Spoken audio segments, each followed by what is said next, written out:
we go. All right, so now we're in for round two, comparing different methods for educating autistic individuals. And my goal with this presentation and with my research in this area is to turn away from trying to prove which approach is the best to what is the best fit. So in setting the context, as we think about different approaches, we're moving from what I call deficit to strength-based thinking. So as we think about individuals on the spectrum and look at the abilities and ask the question, what can the autistic person do? And then in doing so, what are interventions in the three major categories for determining what approach is the best? And those three main categories tend to fall under either educational behavioral approaches, so that's applied behavior analysis, teach, daily life therapy, floor time, Miller method, relational development intervention, CERTs, and some others.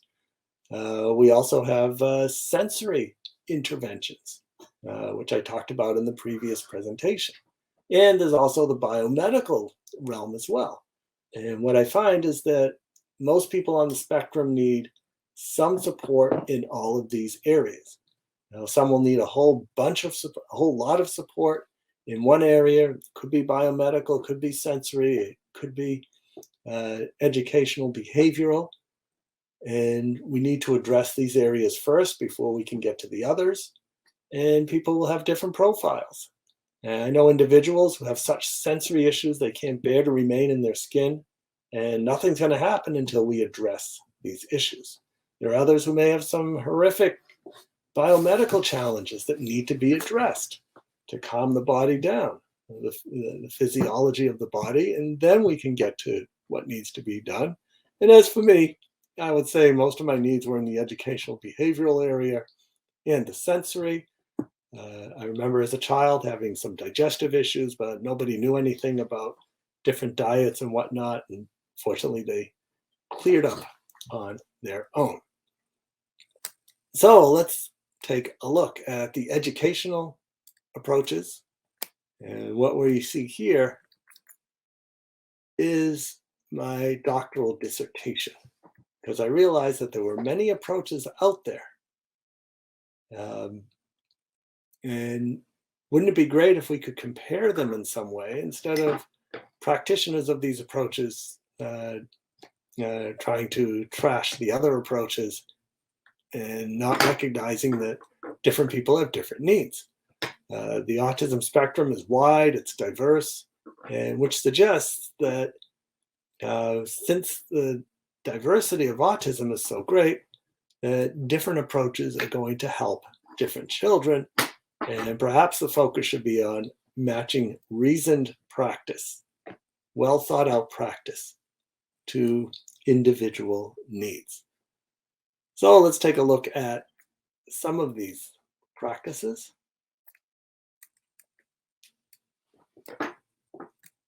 We'll take a look at applied behavior analysis for the individual on the spectrum. And as we think about applied behavior analysis, do we want to make autistic people indistinguishable from their peers, as originally defined by Eva Lovas, or do we want to use applied behavior analysis to help that person be the best autistic person they can be with their strengths? And ask the question, what contributions can practitioners of applied behavior analysis make to support individuals on the spectrum to employ their strengths for success? So as we consider applied behavior analysis, let's take a look at this video and consider what is the focus, what is emphasized in this video during the interview. What are supports that you see being implemented to support individuals on the spectrum?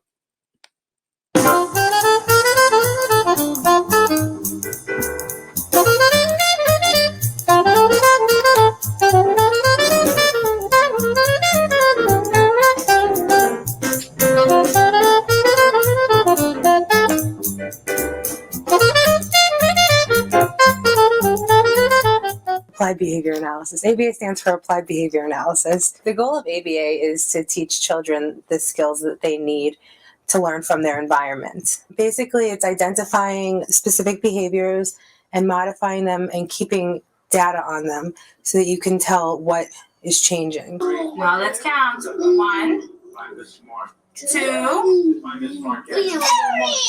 3. Who's in school today? Who's in school today? Who's in school today? Who's in school today? When you begin an ABA program, you assess the child and you identify different skills that you want to work on. A very important part of an ABA program is figuring out what's reinforcing to the child. So you would use a reinforcement assessment to determine what's going to motivate the child to learn. The more powerful the reinforcement, the more rapid learning will occur. I try and stay away from food reinforcement. I use computer. Most of my children love computer and they'll work for computer. They'll do anything for computer. I have one student who works for the piano. I have one student who works for puzzles. Well, he works for puzzle pieces. So as we're working, every couple of answers that he gets right, I give him a puzzle piece. And then when the puzzle is filled up, he can go and play with it. It really depends on the child. I have one kid that loves high fives. So, yeah, something as simple as that you could, it's more natural. I saw a yellow dog looking at me. I keep data during one-to-one work and during their workstations. With 6 students, it's really difficult for just me and one paraprofessional to keep data on everything. I try and target specific skills that the students need during group activities and work on that individually. Let's see, today is number 19. Find number 19. Tuesday. Find number 19. Monday. Find number 19. There's number 19. I'm concerned about what's going on at home. How can we teach your child things that are, that's going to make his or her life easier at home. Every week we take a trip to the supermarket. It's a very important trip because a lot of the parents in my class say that they can't go to the supermarket. They can't take their child to the supermarket because they pull everything off the shelves. They are running up and down the aisles. They don't know how to behave. This is a really significant thing to a parent. They need to be able to take their children out in the community and feel comfortable. So we take a trip to the supermarket every week and we learn how to behave, and we learn how to use money. We learn how to choose things. Here. Usually so. Okay, I want to give them out. I don't care now. Here you go, Ted. Cheese. When a child is diagnosed with autism, the ideal situation would be for them to start ABA therapy as soon as possible. So whatever age that diagnosis comes, parents should start looking for therapy.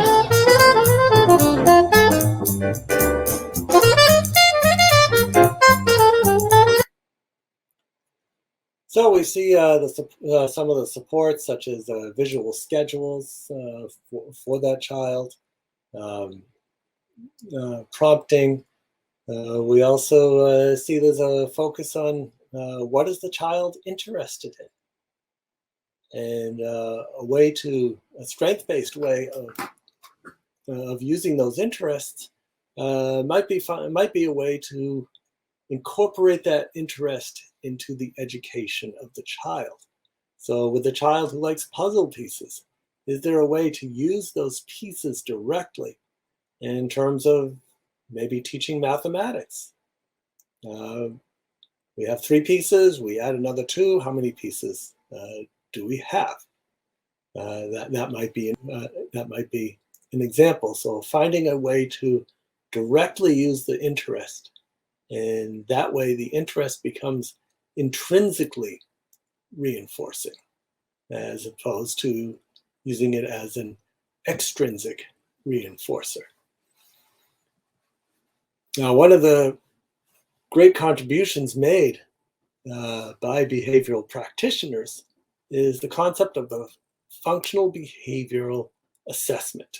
And that is, we have to look beyond that specific behavior for identifying the cause. And only when we understand what the cause is or what the function of that behavior is, by answering the question why, then we have a chance at modifying the behavior. So for example, I have a student in math class who, when I pass out math worksheets, she rips them up. Not all the time, some of the time, about 50% of the time. All right, now it's time to look into why is she doing that? What are some questions that need to be addressed? And why is it 50% of the time and not all the time? So might it be that there's something in the environment, such as a sensory issue that we talked about in the previous presentation? Might it be that there's a curriculum mismatch? These are multiplication problems. She hasn't mastered addition yet. Or the other way around, perhaps the student is a math genius. They've looked at the 15 questions. They're all answered in her head within seconds. And now she's bored. Might it be perceptual? Maybe 15 questions on a page is just too distracting and visually overstimulating for her. And do we need to come up with a resolution? Maybe one question per page, or using pieces of scrap paper to cover the questions that she is not working on. Is something happening to her medically or physiologically? Did the student get into some sort of food that they have an intolerance for or an allergy to? Did something happen at home? And is there a way that we can explain the 50% rip-up rate?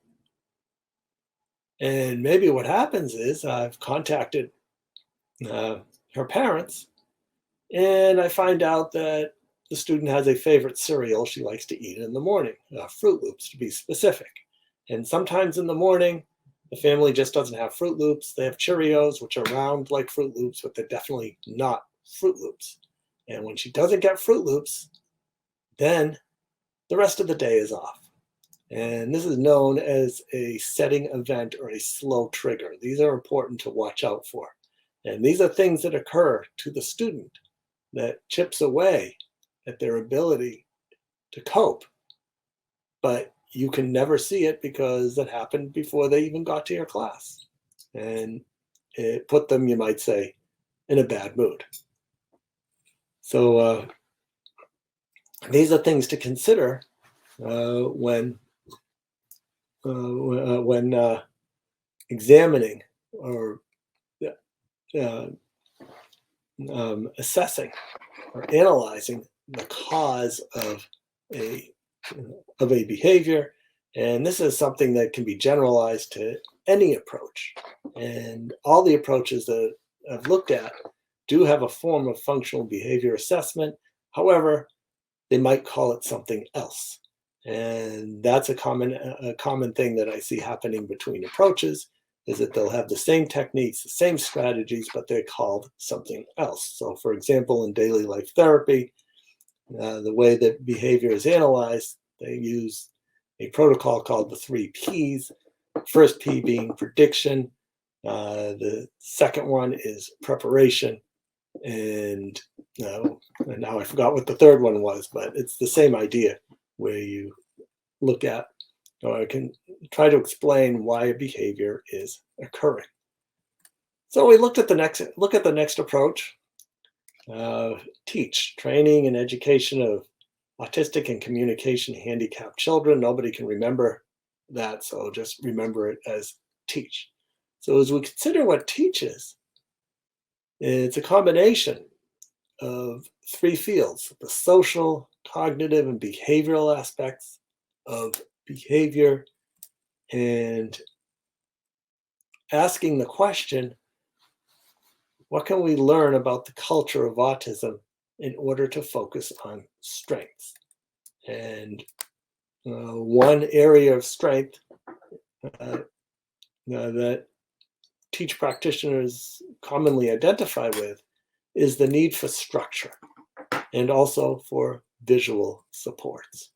So let's take a look at this video of Teach and consider what is important or emphasized in Teach, what are similarities and what are differences from the ABA video that you saw a little bit earlier.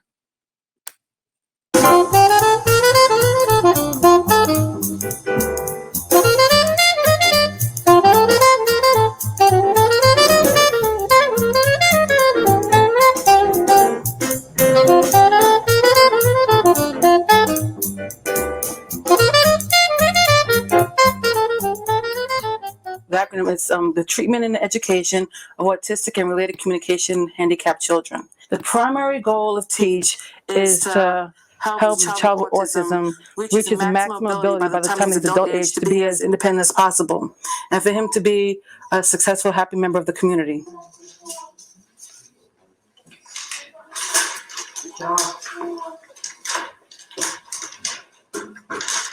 Teach is a complete program of services for people with autism, which makes use of several techniques, not just one. The physical arrangement of the room, the individual workstations, the individual schedules, the visual cues.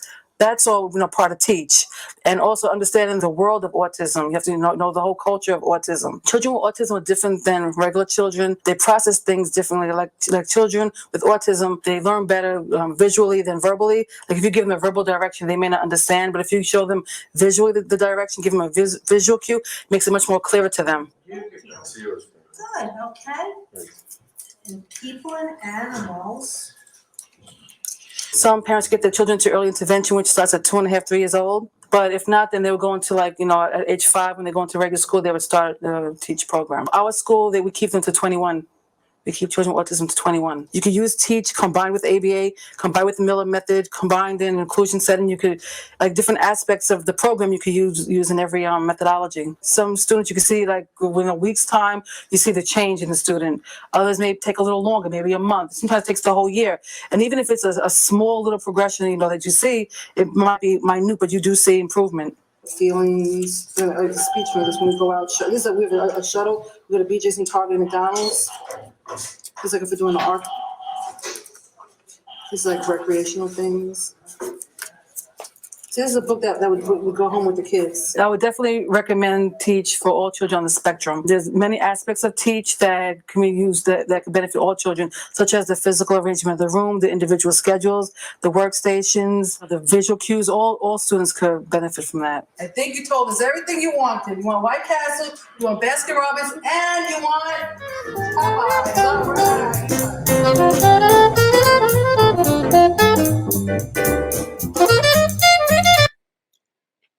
So in looking at the Teach, the Teach approach, we also saw visual supports. We also saw the importance of structure. We see the focus on strength.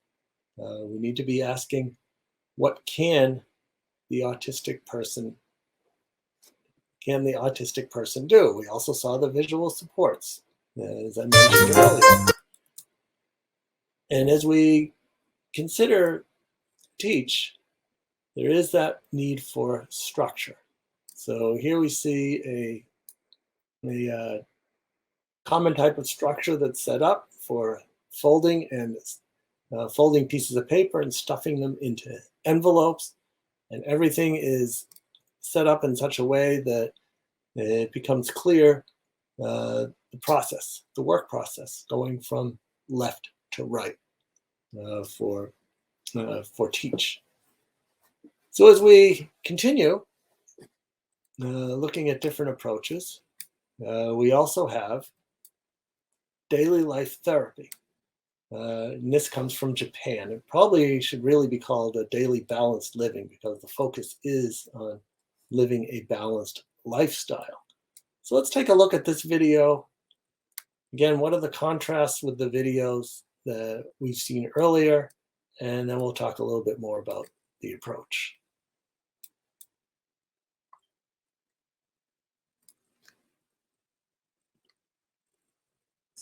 It's always so nice to see the kids that are graduating. They're ready to go, and they know that they're ready for the next step of their life, for the next step in their journey. And we're just happy that we got them to where they needed to be to leave. Take care of yourself. You did such a good job there. Every student here is loved. There's no favorites or least favorites. Everyone here is special in their own way. Everyone. Thank you, Oliver. This is why I like the school. Thing is, when I was in New York, I was treated horribly and by bullies. Here, it's like literally I'm family here. We're gonna miss you. Thank you. Thank you. Thank you so much. This is why I love the school. I'll always be grateful for the school. When I'm dying on my deathbed at age 90 or 100, I'll be thinking of the school, most likely. Unless I have dementia, but I'll probably not forget about the school.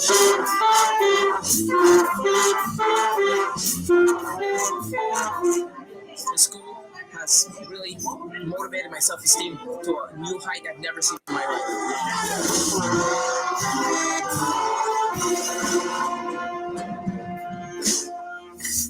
Rest. Look.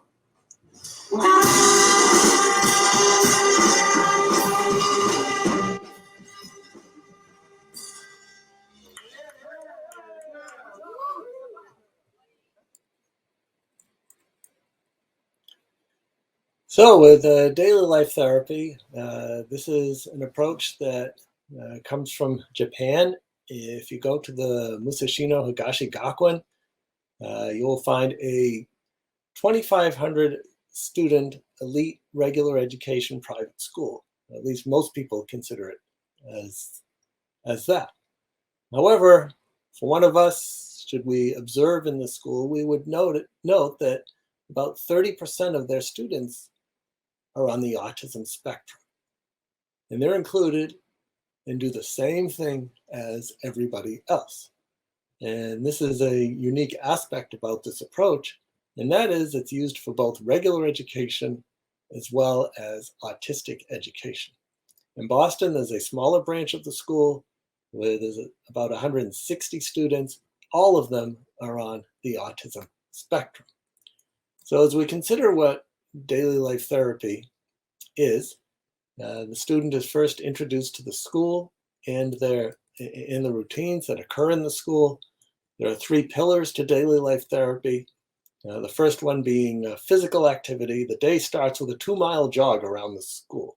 So everybody's in shape because they realize that physical fitness, it's important for everybody, and certainly for autistic individuals as well. They've done some preliminary research suggesting that this physical activity improves student engagement in class and improves sleep. And it all kind of makes sense, but it's important to be able to prove it as well through research. Emotional regulation, that is the next pillar, where students are taught to understand and regulate their own emotions. For example, if a student is getting overly anxious, they'll ask the student to make a pose. And what that really means is that you kind of sit down on your haunches, on your ankles, and you squeeze your knees to your body. And that provides a form of deep pressure that can be relaxing. It can calm you down.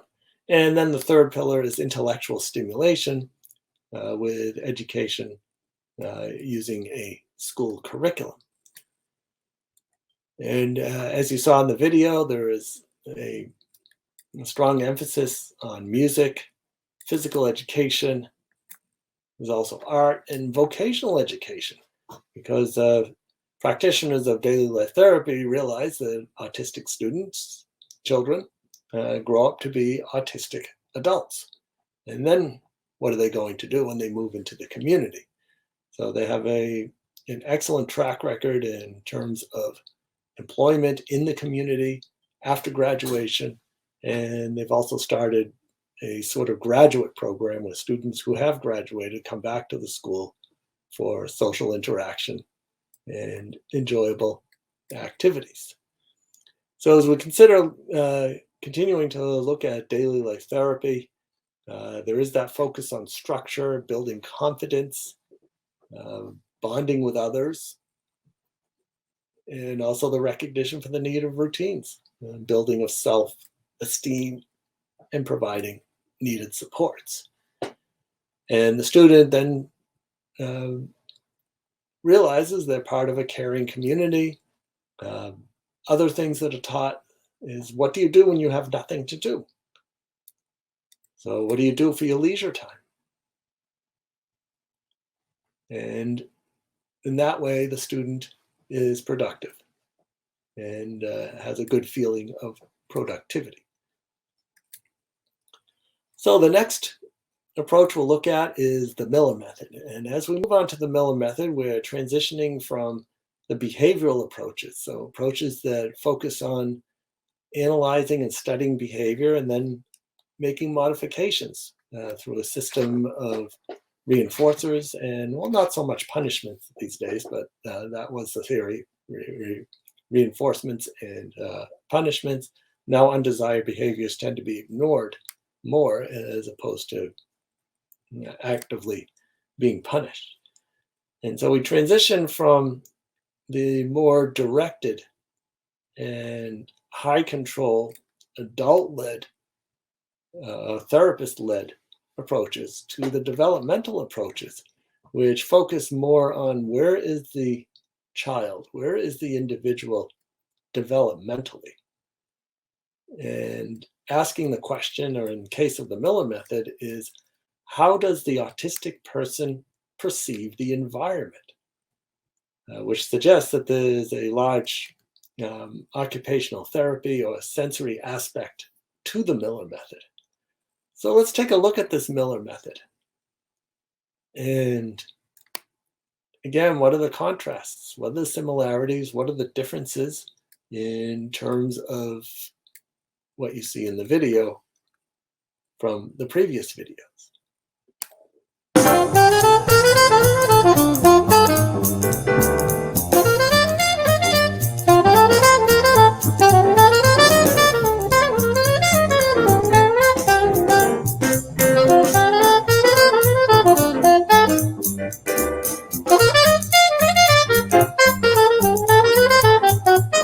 We treat the whole child. We don't treat anything in isolation. What I mean by that is every lesson, we start up on the elevated platform on the square. We'll do a fine motor activity such as drawing, writing. Sometimes it's just rolling and squeezing Play-Doh. We'll do a cognitive activity. As you saw earlier, we were doing numbers with Tristan in a fun way by playing war with cards, which is bigger because he's up to that. So we'll incorporate the whole child. We'll do big body stuff. We call it small body and big body. It's fun, fine motor and gross motor. Hands, push. Foot, push. Listen, push it. His big body work today was pushing the balloons with his feet and his hands through the holes on the Swiss cheese board. And what we do is whatever they learn up there under optimum circumstances, we then try to generalize it at the tables. We have specialized tables and stools where the children will replicate whatever activities they do up on the boards in terms of coloring, counting, numbers, communication. We'll do it at the table as well. We have the children approach the world in a way of order and disorder, because our world is made up of order and disorder. There are certain things that are regimented in our lives. You go to work, you eat breakfast, whatever it might be. Then there's disorder in our lives. You hit a traffic jam. It's pouring rain, you can't find a parking spot. These kids, for the most part, have to be taught coping skills. So rather than teaching them coping skills, we try to head that off at the pass by just creating disorder in their lives. Am I ready to come? Ready or not, here I come. We have two diagnostic tools that we use. One is the Miller Diagnostic Survey, and that's on the website, millermethod.org, and that parents can either, it's like 106 questions, can either submit and transmit online, or they can give it to me and I can submit it. And we have a program that actually generates where the child falls in every single area of their functioning, cognitive, sensory. It lets us know exactly what the child's strengths are, what the child's deficits are, and whether or not they can most benefit by this program.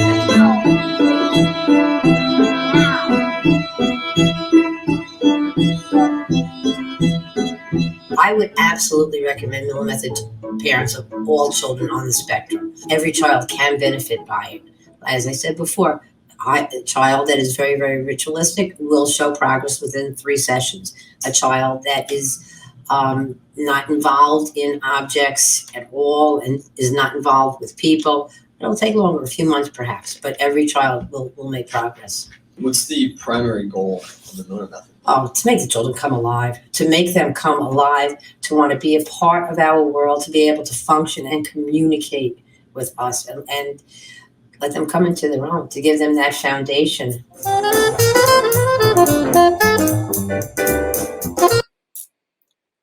So with Miller Method, we see a number of differences. One is the body to environmental relationship, the focus on making sure that the child understands where their body is in the environment, which suggests a large occupational therapy, sensory-ish type of component of the Miller Method. We also see looking at the challenge of coping with a disorder from, you might say, the other direction. So, for example, we so often think about how everything needs to be predicted and scheduled, and so that the autistic person knows exactly what is coming next. And that's all good in a perfect world. However, it's important to realize that the world tends to be disordered. There's always changes and differences and unmet expectations. And so another question that Miller practitioners consider is, how do we teach that child to cope with with varying amounts of disorder? So another way of looking at the challenge of structure. So the Miller Method is considered a cognitive developmental systems approach. Question is, how do autistic people think? The development piece, where is the person developmentally? And also the systems piece. Now, what is a system as defined by the Miller Method? The system being an organized unit of behavior around a person, object, or event. And it's the disruption in the system which increases the need for communication or social interaction. So, for example, we all have systems, whether we're autistic or not. And when that system is disrupted, there's a desire to fix it. So here's a picture hanging crooked on a wall. That often bothers a lot of people. Some people may just have to straighten out that picture before they can move on. And that's an example of system disruption for most people. Taking it to a more clinical type of situation, the step slide system might be used to teach the concept of functional or meaningful communication, where a 4-part activity will be set up as we see here: climbing up the stairs, sitting down, go down the slide, get up and walk back to the stairs, and repeat. And all at the same time, while this is happening, the actions are being narrated to the child, and they're also using sign language.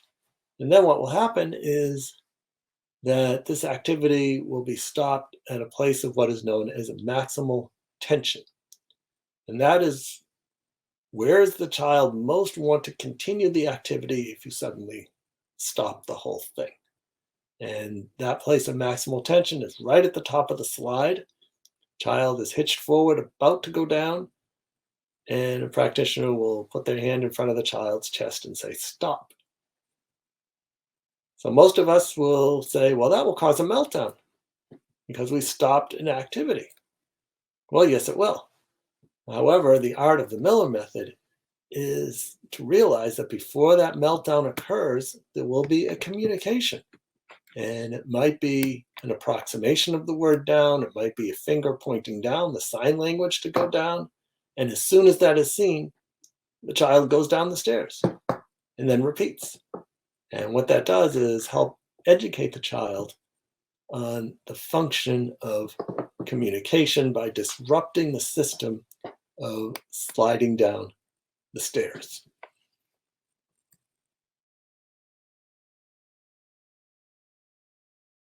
How we look at floor time. Developmental individual differences and relationship-based model. Nobody can remember that either, so just call it DIR or floor time. And what practitioners of floor time ask is, what engages the child to promote interaction? So whereas the Miller method is developmental cognitive, how does the autistic person think? Now the focus is on how does the autistic person relate? And as we consider this video, you'll see the focus is on relating based on an object of the child's interest. So as I discussed at the beginning of this presentation, the focus is also on using, and if we use behavioral speak, intrinsic reinforcers. So there'll be an object that this child is interested in, and through that object, through interacting with the object, interaction with people and communication will be accomplished. So let's take a look. Is Ben going anywhere today, or is it staying here? Is he going to go on a ride? Can I drive this one? Vroom, vroom, vroom. I'll follow your van. Vroom, vroom, vroom. Beep, beep. This one doesn't have any doors, does it? Yours has the doors. Mine has lots of people. Can we go for a ride together? Come here, Gary. Drive on the rug. Here, look over here. Can you follow? A ball. That's a big ball. Now, Mommy, what are your major goals with him now? What are you trying to work on? Keeping him on the rug, entertained on the rug, and focused in play. He tends not to stay focused on one thing. So he tends to be very distractible. Yeah, That's the main challenge at home. At home it is, yeah. To keep him engaged in playing for any length of time. Also to do anything else with an object. He tends to find an object and do only the one thing with it. Like what? Like he'll open and shut the doors in the van. Right. But he doesn't necessarily want to do anything else with the van, to drive it or anything in it. Gotcha. Yeah. So you're not getting the elaboration. Right. That's what's hard to get is the next step. Right. Look how that turns, Gary. And how about with his language? His language is coming. So he's just starting to use language while he plays. Uh-huh. He's doing mostly single words and just a couple 2-word. But it's still, I think when he's concentrating on play, he's not using a lot of language yet. Right. So basically you have 3 areas. You're trying to help him elaborate the play, elaborate his language, and be more focused and follow through a little more, which will go along more with the elaboration. Right. Gary, that's a crown. Yeah, it's like a hat. Okay. Let's try it on. Yeah, in order to help him do that, try to enter into his world a little bit more. So he's got the crown. If he doesn't want to put it on, you could put it on and say, "I'll be the queen." Who should wear it? It's soft under there, isn't it? Who should wear it? Who should wear the crown? Would you put it on, Mommy? Yeah. Oh, thank you. Does Mommy look beautiful? Do you like it? Would you like to try it on you? Is it Gary's turn? Oh, you like putting it on Mommy. Am I a queen? Oh, a princess? Yeah. Would you like to try it on you? And Gary is a king. Oh, look at you. King Gary. King Gary, you're done? How about you're done? Do you think the doll would like to wear it? Well, I want you to be the doll, Mommy. Mommy likes it. Oh, I want the crown. Please put it on me. Look. It does go right over Mommy's head. You're right. Yeah. Please. Like a ring. Oh, it looks wonderful. Yes, you're very handsome king. Ta-da. Please put it on me too. Look, please. the dolly wants it. Please. Look, please put it on me. Gary, put it on me. how about me? My turn. My turn. turn. Oh, the thank big you, green thank man's you. turn. Oh, thank you. Oh, I'm a king. Oh, Hello, you sir. crowned him. Hello, sir. Give me 5. Give me 5. No, you can't have my crown. You want my crown back? You have to say, I want crown. You have to say, I want crown. You have to say, Can you tell him you want the crown? Say, crown, please. You have to say, crown, please. Crown, Can you please. say crown, please? Can you say mine? Say You mine. can say mine. Say Oh, mine. wait, you gotta say mine. It's stuck. It's stuck. Say unstuck. Unstick. Oh, we got a stuck in crown. It's stuck in Can my you head. say mine?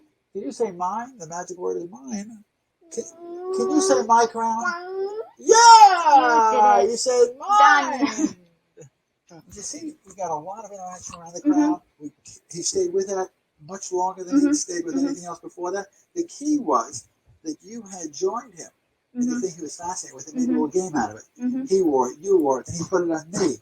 Okay, he used some single words. Right, and we got about 30 Right, circles much longer, yeah. in a row, which was terrific, rather than 1 or 2 and he's off to something else. Right. 1 or 2 off to something else. So that's the key. Okay. Join the activity, become a part of it, entice him. And that was 10 times longer than he'd gone just a few minutes earlier. Okay. And then you build a language into that. So that will expand the play. Okay. You'll expand the play from the inside and becoming a part of it. And with you being the play object will be the first way he learns to follow through more and elaborate more. I want to see that bell too. Let's see that bell. Can I ring the bell? Can I ring the bell? Don't pull it. Don't pull it. See if I can try it. What can we do with that? I got the bell on my head. I got it on my head. Put it on your head. Oh, you can't get it. Can you get that bell? Now? Can you get that bell? What will you do Can you now? get that bell? Can you get that bell? It's on my head. Can you get it? What are you going to do? You got. Are you stuck in the crown? You got to say bell. Put one hand on it. Put one hand on it. Can you tell mommy bell? Bell. Tell mommy ding dong. Tell mommy ding dong. Ding dong. Ding dong. Ding dong. Say ding dong. Ding dong. Okay, that was good, Mom. You see how you drew him right in with the bell? He was ignoring you, but by becoming enticing, he went right after the bell and became re-engaged with you and persisted. Okay.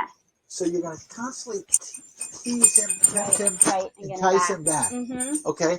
But it's going to need to be initially with a very object he's interested in. Right. Say, I have another bell, isn't going to work right now. Okay. But to become interested in his bell and put it on your head or hide it in your shirt and then help him imitate the word bell to get it, that's going to work. Okay. You're okay. Do you need a hug? You need a hug. You need to get upside down. Okay. Okay. Okay. There you go. You ready? Let him work. Let him work. Let him tell you. Let him talk to you what he needs. What do you let want? him use You his want sounds. more? Let Tell him mommy gesture more. and use words. Tell mommy more. Good job. Good. That was Good great, job. Mommy. Yay. That was great. Now again. Let him use his words again. Let him use his words again, Mommy. More? I would love to do more. What now? More? All right, so as we looked at this video, the focus was on developing back and forth communication based on a particular object. And in this case, it was a crown and a bell, and now there's the activity of tickles. And in that way, it's a more child-centered approach. What interests the child? And also having the flexibility. So when Dr. Stanley Greenspan was trying to get the child to say, give me the crown, he then realized that that was beyond the child's developmental level and adjusted his expectation to where if he just said the word mine, he would get the crown. He would get the crown back. And so that's an example of developmental relational approach. There's another developmental relational approach. So we're still looking at DIR. DIR focuses on these 6 milestones with the idea that a child has to master each milestone before they can move on to the next. And especially that first one is very more sensory and body to environmentally related. and then moving on to more complex interaction and thinking. The next one is relational development intervention, another developmental approach, another developmental, I should say relational development intervention approach. And the focus here is moving on to, moving towards experience sharing, guiding relationships through co-regulation. And how does that work? Well, let's take a look at this video and consider what are the similarities and what are the differences as a student develops dynamic intelligence. So as contrasted to static intelligence being the ability to memorize things, which autistic people tend to be very good at, especially when concerning an area of highly focused interest. And whereas dynamic intelligence means being able to change how you're interacting spontaneously because people change. And so let's take a look.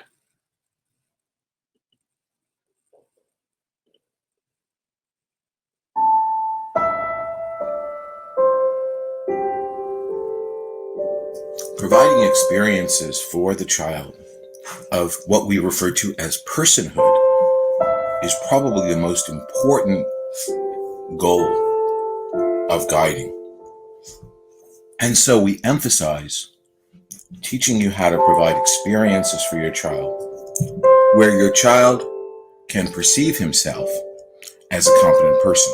We don't want the child to develop an identity as a patient, as somebody who has things done to them or needs to be in constant treatment and doesn't have the ability to take ownership of their own life. Because every human being, every one of us, learns to experience ourselves as competent through our productive engagement with things that are mentally challenging for us. Doesn't mean always succeeding, but it means knowing that we have the capacity to take on new challenges and not be afraid of them, and most of the time to manage them successfully.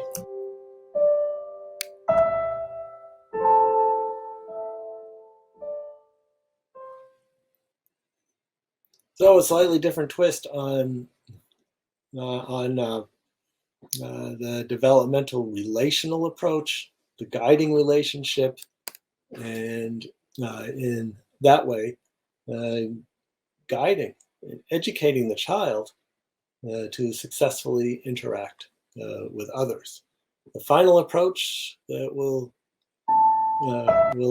end our whirlwind tour on is social communication, emotional regulation, transactional supports, otherwise known as CERTs.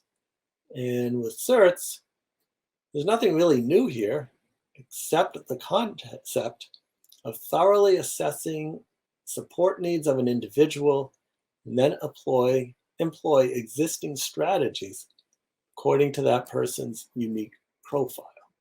So as we look at CERTs, you'll see that these three main areas are what are focused on. And again, any approach, well thought out approach that exists, it might be ABA, it might be daily life therapy, it might be Miller method, it might be RDI, whatever it is used to support the child in being successful in interacting with others. So with this approach, we've looked at 7 approaches in this whirlwind tour of examining different strategies for supporting individuals on the spectrum. Again, the question is not which one approach is the best, but which approach best fits the child at this particular time. Now that said, as different children, individuals will be responsive to different approaches, so will practitioners. And some people may just feel, for example, that Miller method fits their philosophy and their beliefs and just kind of works for that person. And that person becomes a Miller method practitioner. Likewise for ABA or TEACH or any other approach, because nobody can master them all. However, I think what is key is that while specializing in maybe one or two approaches, which is a fine thing to do, it's important to be aware of the others and to be able to have enough knowledge to say, well, I'm not sure what I, as a Miller practitioner, provides is what the child needs. And I think that child may be better off if I refer them to an ABA practitioner or an RDI practitioner, whatever it might be. And in that way, we are more focusing on what the child needs and fitting the approach or technique to what the child needs, as opposed to forcing the child into, you might say, a square hole or a round hole represented by a particular approach. So, as before, I thank you for all of your efforts in making fulfilling and productive lives for individuals on the spectrum the rule rather than the exception. And in particular, the areas that I focused on today, sensory issues at first, and now comparing different approaches. There's a few questions that need to be, that people have asked, so let's take a look at them. We have a question about stereotypical behavior of peeling off stickers from food packaging. My question is how much is that interfering with his life? And if it isn't, well, we all have things we like to do. If it's not getting in the way, some people, for example, like to pop bubble wrap. And as long as they're not doing it all day and it's not getting in the way of anything, then why not? If there are times when there are no stickers to peel off of food, or maybe it's being disruptive in a particular situation, then the search is on for finding a substitute activity. And here's a related example. I know of this fellow who is pretty significantly challenged in communication and other aspects of life. So that relates a little bit to the third question. A lot of challenges. And one thing he liked to do, and you just couldn't get him away from it, was smashing bottles or anything made out of glass. He just loved that sensory input of watching the glass shatter, hearing the sound, and whatever else. He was just really into smashing glass objects. So what they did is they got him a job as a bottle recycler. And what is the job of the bottle recycler? Take bottles from one bin and throw them into the recycle bin and smash them and watch them smash and listen to them smash as he's throwing them or dumping them in to where they would be recycled. He's very happy with this job, and he's also doing what he likes. And he's probably the best person there in terms of getting those bottles into the recycling bin to be smashed up and recycled. So finding a way to use a behavior can be very helpful. We have another person who's 20 years old with obsessive behavior, such as hand washing. And this is a situation where we see a co-occurring condition, sometimes referred to as being comorbid. And then the question is this repetitive behavior a result of OCD or is it a result of autism? Because both conditions can result in repetitive behavior. Well, then the question is, what is the person's perception of the behavior? And we already know this here. So if this 20-year-old was saying, I just love hand washing, it makes me feel so good because and he may not be aware of this, it's providing some sort of sensory regulation input. So that's why he keeps doing it. But in this case, this is or it appears to be more of a true OCD behavior. because the person realizes, this isn't really a good thing to do and I shouldn't be doing it and I want to stop doing it, but I just can't. I wish I knew more about addressing issues with OCD, but I don't. And what I would do is I'd refer someone to a specialist who understands both OCD and autism, because the two do play into each other. However, for this situation, based on the very limited information I have, it appears to be more on the OCD end of things in somebody who happens to be autistic, as opposed to somebody who is autistic and maybe engaging in some sort of repetitive or OCD-ish behavior. We have a third question. Let's see. How to educate students with stronger disabilities from the spectrum, especially those with intellectual disabilities, given our environment, attitudes about absolute inclusion prevail? Well, that's a good question. That is the common question, inclusive or separate education. Mm-hmm. And I believe that the ideal and the goal that is good to work towards is inclusion. And ideally, I'd like to see 100% inclusion, but the focus in red is the word ideal, because there are situations where a regular education school, a public school, is not able to provide the supports that an autistic student needs. That does happen. Unfortunately, it happens a lot.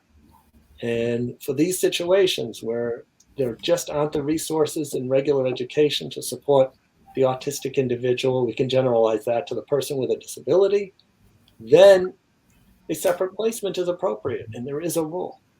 So, for example, in New York, where I teach near Adelphi University, there's the Henry Viscardi School for students with severe and multiple physical disabilities. And we're talking about disabilities that require constant medical care, or very frequent medical care. It's just not possible to do in a regular school setting. And these are also individuals where many of these individuals have typical intelligence. So they're just as smart as we are, maybe smarter, the full range of intelligence. And in fact, some of these students graduate from the school and go to Adelphi University and get a lot of supports while they're there as well. In this case, a separate placement is appropriate. Specifically for autism, the Boston Higashi School that I mentioned earlier with daily life therapy, that is a separate school, because students in this school need more supports than a regular education school can provide. However, the goal is, and the same with the Viscardi School as well, is, okay, the student is here, they have a lot of needs. What is the plan to get them back into regular education? And what are we going to do to make it so the students can cope in a regular education school? Some students do return to regular education, and then there are others who, at least at this time, cannot obtain the needed supports in regular education.